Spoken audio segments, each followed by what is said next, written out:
Let's look at verse 16. The officials did not know where I had gone or what I was doing, because as yet I had said nothing to the Jews or the priests or nobles or any others who would be doing the work. The third P of planning is this: personnel. Personnel, where we ask the question, who's going to be involved or impacted by what we're doing? Another reason why Nehemiah takes time here to scope things out and walk around is, before he publicly declares his intention, is he wants to see who the movers and shakers are. Who are the power players here? Who are the decision makers here? The stakeholders. We got our priests and our nobles and our officials. And then there's this group, there's these three people in verse 10 that you read about, Sanballat and Tobiah and Geshem. They're going to reappear later on. They look a little... They look like somebody I need to keep an eye on, Nehemiah says to himself. All this Nehemiah is considering. And the lesson Nehemiah would teach us is, at the end of the day, it's all about the people in our lives. These are the ones that matter the most. And our greatest concern should be for them. Take a look at chapter 3. Just browse, go to chapter 3 right now and browse anywhere in the chapter, and what do you see? In chapter 3. You can just pick any verse at random, and what do you see?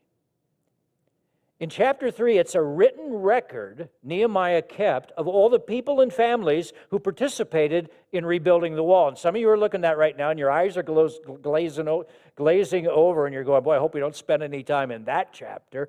Oh, we're going to spend a whole Sunday on that one, because it's filled with gems.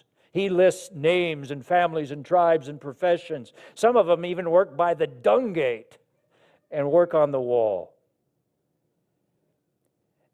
I hope you realize, just in looking at this, what Nehemiah is on about. It's a reflection of how much he cares for the people that he's working with.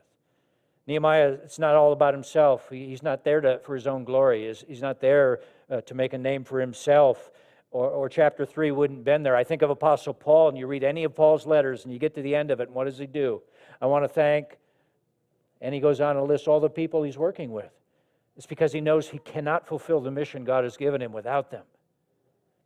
We know the names of the pharaohs who built all the pyramids, but they never kept a list of the names of the workers and slaves who hauled stone day after day, bleeding and sweating and dying under the Egyptian sun.